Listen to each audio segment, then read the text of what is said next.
في غار حراء كان حبيبي يخلو وحيدا روحا تناجي. الحمد لله رب العالمين الرحمن الرحيم مالك يوم الدين إياك نعبد وإياك نستعين والصلاة والسلام على سيدنا وشفيعنا وحبيبنا محمد وعلى آله وأصحابه أجمعين. أما بعد، أعوذ بالله من الشيطان الرجيم. بسم الله الرحمن الرحيم. ومن الليل فتهجد به نافلة لك عسى أن يبعثك ربك مقاما محمودا. صدق اللہ مولانا العظیم. میرے محترم دوستوں، بزرگوں، بچوں اور ماؤں، بہنوں اور بیٹیوں، میں پھر ایک مرتبہ قاری احمد علی آپ سب کے سامنے ہوں. سب سے پہلے میں آپ کو سلام کرتا ہوں. السلام علیکم ورحمۃ اللہ وبرکاتہ. آپ کی طرف سے یقیناً جواب ہوگا وعلیکم السلام ورحمۃ اللہ وبرکاتہ. یغفر اللہ لنا ولکم. میں اس وقت اس لیے آپ کے درمیان آ رہا ہوں کہ بہت سے لوگوں کے فون آتے ہیں. کورونا وائرس کی وجہ سے بہت سارے لوگ گھر میں بیٹھے ہیں، بلکہ پورے انڈیا میں لاک ڈاؤن ہے، تو سب لوگ گھر میں بیٹھے ہیں، مرد بھی، بچے بھی، بچیاں بھی، بیوی بھی، پوری فیملی گھر میں بیٹھی ہوئی ہے. تو ایک سوال ہوتا ہے کہ ہم گھر میں بیٹھ کے کیا کریں، ہماری ایکٹیویٹیز کیا ہو. تو سب سے پہلے میں یہ بتاؤں کہ گھر میں ہی بیٹھو. جو ہمارے حکومت اور کارپوریشن والے بتا رہے ہیں وہ سب تدبیروں کو استعمال کرو، ساری تدبیروں کو استعمال کرو اور بھروسہ اللہ پر کرو. جیسے پہلے بھی بتایا، بھروسہ اللہ پر کرو. باقی جتنا ہم کو بتایا جا رہا ہے، جو چیزیں استعمال کرنے کو کہا جا رہا ہے، جہاں جہاں بچنے کو کہا جا رہا ہے، اور سب سے بڑی چیز تو ہے کہ گھر میں رہو، گھر میں رہو، گھر میں رہو. مجھے اس وقت یہ بتانا ہے کہ ہمارے گھر کی ایکٹیویٹیز کیا ہونا چاہیے. تو میں دو چیزیں بتا رہا ہوں. ایک کا تعلق تو بہت ضروری اور فرض ہے، اور ایک کا تعلق ایسا ہے کہ کرتے جاؤ گے اللہ سے قریب ہوتے جاؤ گے.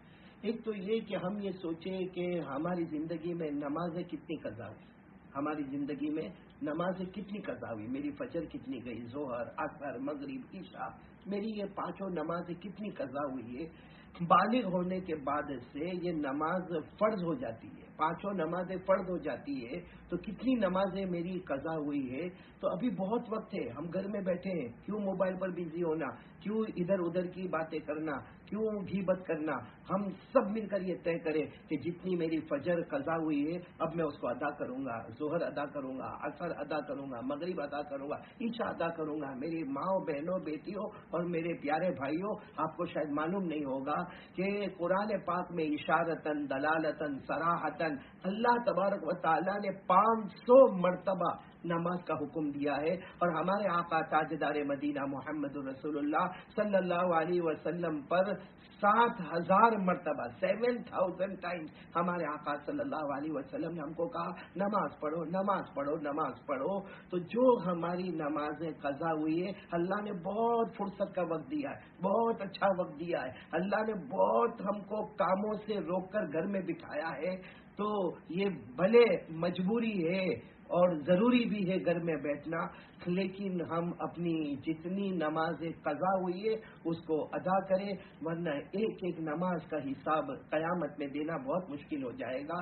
سب سے پہلے قیامت میں حساب ہوگا تو نماز کا ہوگا. خود ہمارے نبی صلی اللہ علیہ وسلم نے فرمایا، قال قال رسول اللہ صلی اللہ علیہ وسلم اول ما يحاسب به العبد يوم القیامت بعد الایمان الصلاۃ. ہمارے آقا صلی اللہ علیہ وسلم نے فرمایا قیامت کے دن سب سے پہلے نماز کا حساب لیا جائے گا. نماز صحیح ہوگی تو جنت میں جائے گا، ورنہ جہنم میں جائے گا. او کما قال رسول اللہ صلی اللہ علیہ وسلم. تو ایک تو ہم کو قضائے عمری کرنا ہے. دوسری بات، مجھے آپ سب کے ذہن میں ایک بات ڈالنا ہے، اس وقت اللہ ہم سے ناراض ہے. میری ماں، بہنوں اور بیٹیوں اور میرے بھائیوں، دوستوں، بزرگوں، اللہ ہم سے ناراض ہے. اور نہیں معلوم کہ اللہ تبارک و تعالیٰ کی کیا حکمت ہے اور آگے کیا کرنے والا ہے. لیکن قرآن کریم میں اللہ فرماتا ہے، میرا بندہ، اے میرا بندہ مجھے راضی کر لے، مجھے راضی کر لے. تو یہ مت سمجھ کہ کچھ نہیں ہوگا، ہو سکتا ہے رات کو میری پکڑ آ جائے اور تو سو رہا ہو، یا دن میں میری پکڑ آ جائے تو کھیل رہا ہو، جیسے ہم لوگ موبائل میں کھیلتے رہتے ہیں۔ اللہ نے فرمایا أَفَأَمِنَ أَهْلُ الْقُرَىٰ أَن يَأْتِيَهُم بَأْسُنَا بَيَاتًا وَهُمْ نَائِمُونَ أَوَأَمِنَ أَهْلُ الْقُرَىٰ أَن يَأْتِيَهُم بَأْسُنَا ضُحًى وَهُمْ يَلْعَبُونَ أَفَأَمِنُوا مَكْرَ اللَّهِ فَلَا يَأْمَنُ مَكْرَ اللَّهِ إِلَّا الْقَوْمُ الْخَاسِرُونَ۔ اللہ تبارک و تعالیٰ 90 پارے میں فرماتے ہیں کہ اے لوگو ڈرتے رہو، مجھ سے ڈرتے رہو، کہیں میری پکڑ رات میں نہ آ جائے اور تم غفلت کی نیند سو رہے ہو، کہیں میری پکڑ دن کے اجالے میں نہ آ جائے اور تم اپنے کھیل کود میں لگے ہو۔ اس لیے میرے پیارے بھائیوں، ہم ایک تو قضاء عمری، ہمارے ذمے جو نمازیں ہیں وہ کلیئر کر لے، اپنا حساب اللہ کے سامنے صاف کر لے۔ اور دوسری بات، چونکہ ہمارے پاس بہت وقت ہے نا، آج کل فجر کا اول وقت تقریباً 5:20 پہ شروع ہوتا ہے، یا اس سے کچھ 1-2 منٹ زیادہ آگے پیچھے، تو ہم تھوڑا پہلے اٹھ جائے نا، تھوڑا پہلے اٹھ جائے، جیسے 4:45 بجے اٹھ جائے، 4:45 ہم لوگ اٹھ جائے اور ہم لوگ تہجد کی نماز پڑھیں۔ تہجد کی نماز کے بارے میں 2-3 باتیں بتاؤں، کتنی پیاری باتیں ہمارے آقا صلی اللہ علیہ وسلم نے فرمائی۔ ہمارے آقا تاجدار مدینہ محمد الرسول اللہ صلی اللہ علیہ وسلم نے فرمایا، او میرے امتیوں تہجد کی نماز پڑھو، اس لیے کہ یہ نیک لوگوں کا طریقہ ہے، اللہ تعالیٰ سے قریب ہونے کا ذریعہ ہے، اپنے گناہوں کو معاف کرانے کا ذریعہ ہے اور گناہوں سے بچنے کا ذریعہ ہے۔ تو میرے بھائیوں، تہجد کی نماز ہم کو گناہوں سے بچائے اور ہمارے گناہوں کو معاف کرائے اور اللہ سے قریب کرے، اللہ ہم سے راضی ہو جائے، نیک لوگوں میں ہمارا نام آئے۔ بلکہ یہاں تک ہمارے آقا صلی اللہ علیہ وسلم نے رغبت دلاتے ہوئے فرمایا، کتنے پیار سے فرمایا، ہمارے آقا صلی اللہ علیہ وسلم نے فرمایا، اگر کوئی شوہر تہجد میں اٹھ جائے، بڑے پیار اور محبت سے پانی چھڑکتے ہوئے اپنی بیوی کو اٹھا لے، اور اگر کوئی بیوی تہجد کے وقت میں اٹھ جائے، بڑے پیار محبت کے ذریعے اپنے شوہر کو تہجد کے لیے اٹھائے، ہمارے آقا صلی اللہ علیہ وسلم فرماتے ہیں، ایسی بیوی اور ایسا شوہر جو تہجد کے لیے اپنے دوسرے کو تیار کرے، ہمارے نبی فرماتے ہیں اللہ کی رحمتیں اس پر نازل ہوتی ہے۔ تو میری مائیں بہنیں، آپ اور میرے بھائیوں، آپ جو شوہر ہے وہ بیوی کو محبت سے، بیوی ہے شوہر کو محبت سے تہجد میں اٹھائے، دن بھر اللہ کی رحمتیں اترتی رہے گی۔ بلکہ تہجد کا اتنا بڑا ثواب ہے، اتنا بڑا ثواب ہے کہ ایک مرتبہ اللہ کے رسول پاک صلی اللہ علیہ وسلم کے پاس ایک آدمی کی شکایت آئی کہ رات کو تہجد پڑھتا ہے اور دن میں چوری کرتا ہے، یعنی رات کو تہجد پڑھتا ہے اور دن میں چوری کرتا ہے۔ اللہ کے رسول پاک صلی اللہ علیہ وسلم نے فرمایا، تم فکر مت کرو، اس کے رات کی جو تہجد ہے وہ اس کو چوری کے گناہ سے بچا لے گی۔ تو اتنا بڑا گناہ جس کو عادت ہو جائے لیکن رات کو تہجد پڑھے تو اس کے سارے گناہ معاف بھی ہو جائیں گے اور اللہ اس کو گناہوں سے بھی بچائے گا۔ اس لیے ابھی وقت ہے ہمارے پاس، جیسے میں نے کہا کہ 4:45 بجے 4:45 اگر ہم اٹھ جائے، وضو کر لے، اور تہجد میں کتنی رکعتیں پڑھنا ہے؟ تو زیادہ سے زیادہ 12 رکعتیں پڑھنا ہے، اور دو کر کے پڑھے تو بہت اچھا، کوئی 2 پڑھے، کوئی 4 پڑھے، کوئی 6 پڑھے، کوئی 8 پڑھے، کوئی 10 پڑھے، کوئی 12 پڑھے، جس کے پاس جیسا ٹائم ہو، کم سے کم 2 کر کے 4 رکعت تو تہجد پڑھ سکتا ہے، اور رو رو کر اللہ کو کہہ سکتا ہے، اللہ تو راضی ہو جا، اللہ تو راضی ہو جا، اللہ تو راضی ہو جا۔ آج ہمارے گناہوں کی وجہ سے پوری دنیا پر اللہ کا قہر آیا ہے، اللہ کا غصہ آیا ہے، اللہ کا غضب آیا ہے۔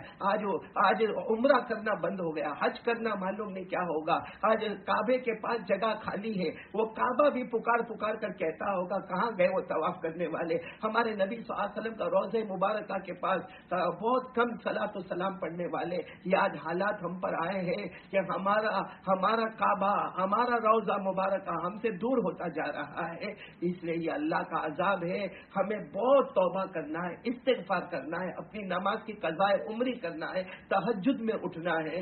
اور اگر کوئی ایسا شخص ہو جو بیچارہ ڈائبٹیز والا ہو، پریشر والا ہو، رات کو نیند کی گولی کھاتا ہو اور وہ نیند کی ٹیبلٹ لیتا ہو، تہجد میں نہیں اٹھ پاتا ہو، بڑی مشکل سے فجر میں اٹھتا ہو، ہمارے آقا صلی اللہ علیہ وسلم نے اور علماء کرام نے اور بزرگان دین نے فرمایا، رات کو عشاء کے بعد وہ 2 رکعت یا 4 رکعت تہجد کی نیت سے پڑھ لے، پھر آنکھ کھلے تو اٹھ جائے، نہ آنکھ کھلے تو یہی نماز کو اللہ تہجد کی نماز بنا دے گا۔ بے شک اللہ بہت رحمان اور رحیم ہے۔ بلکہ آپ کو ایک بہت پیاری بات بتاؤں، ہم پر 5 نماز نمازیں فرض ہوئی. بعض علماء نے لکھا ہمارے نبی پر 6 نمازیں فرض ہوئی. تہجد کی نماز ہمارے نبی پر فرض تھی، اور اللہ نے کتنے پیار سے تہجد کو قرآن پاک میں بتایا. اللہ نے فرمایا وَمِنَ اللَّيْلِ فَتَهَجَّدْ بِهِ نَافِلَةً لَكَ عَسَىٰ أَن يَبْعَثَكَ رَبُّكَ مَقَامًا مَحْمُودًا. اللہ تبارک و تعالیٰ فرماتے ہیں میرے محبوب آپ تہجد کی نماز پڑھے، آپ کے لیے رحمت ہی رحمت ہے، آپ کے لیے درجے بلند ہی بلند ہے. اور ایک جگہ اللہ نے فرمایا یا ایھا المزمل قم اللیل الا قلیلا نصفه او انقص منه قلیلا او زد علیہ ورتل القرآن ترتیلا. اللہ فرماتے میرے کملی والے آدھی رات کو اٹھے، تہجد کی نماز پڑھے. اور ایک آخری بات کہہ رہا ہوں، تہجد میں ہم کو کیا ملے گا؟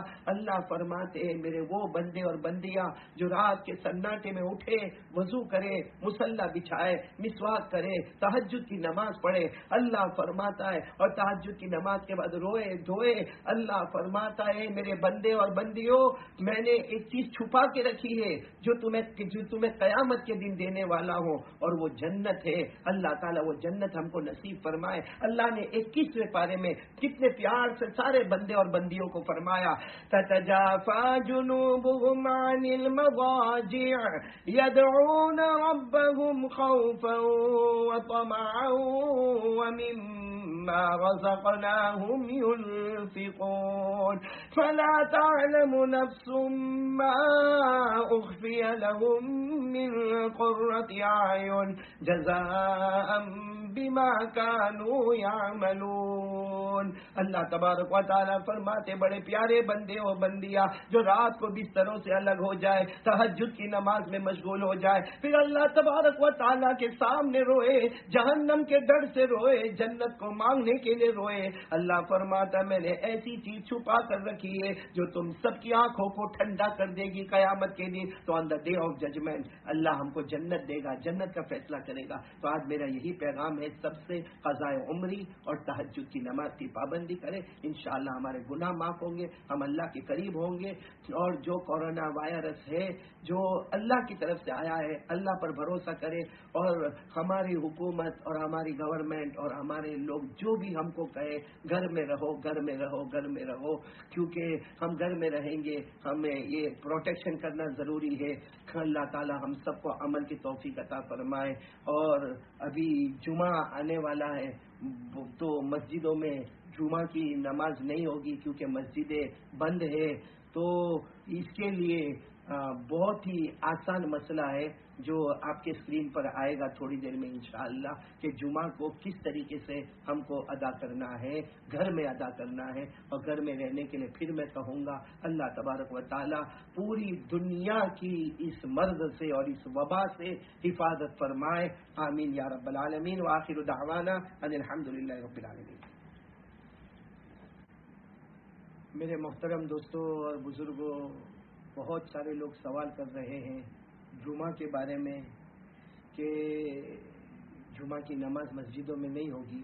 تو اس سلسلے میں بہت آسان مسئلہ ہے، کوئی گھبرانے کی بات نہیں ہے. اگر کسی گھر میں 4 فرد ہے، 4 افراد گھر میں ہیں اور ماشاءاللہ صلاحیت ہے ان میں نماز پڑھانے کی اور خطبہ دینے کی، تو ایک امام بن جائے. جیسے ہماری مسجد میں ہوتا ہے، پہلے وہ کرسی پر بیٹھ جائے، امام کرسی پر بیٹھ جائے، سامنے اذان ہو، پھر وہ پہلا خطبہ مختصر دے دے، پھر بیٹھ جائے، پھر دوسرا خطبہ دے دے، پھر جماعت کے ساتھ نماز ہو جائے. تو 4 افراد کا ہونا ضروری ہے تاکہ ایک امام بنے اور باقی 3 حضرات مقتدی بنے. لیکن اگر ہمارے گھروں میں ایسا نہیں ہے، 1 فرد ہے، 2 فرد ہے یا 4 افراد ہے مگر ان میں یہ صلاحیت نہیں ہے کہ وہ خطبہ پڑھائے، تو ظہر کی نماز پڑھ لے، ظہر کی نماز پڑھ لے. اور انشاءاللہ دونوں صورت میں ہمیں جمعہ کا ثواب جو مسجد میں ملتا ہے وہ گھر میں مل جائے گا. مجھے یقین ہے کہ آپ سمجھ گئے ہوں گے گھر میں نماز پڑھنے کا طریقہ. وعلیکم السلام ورحمۃ اللہ وبرکاتہ.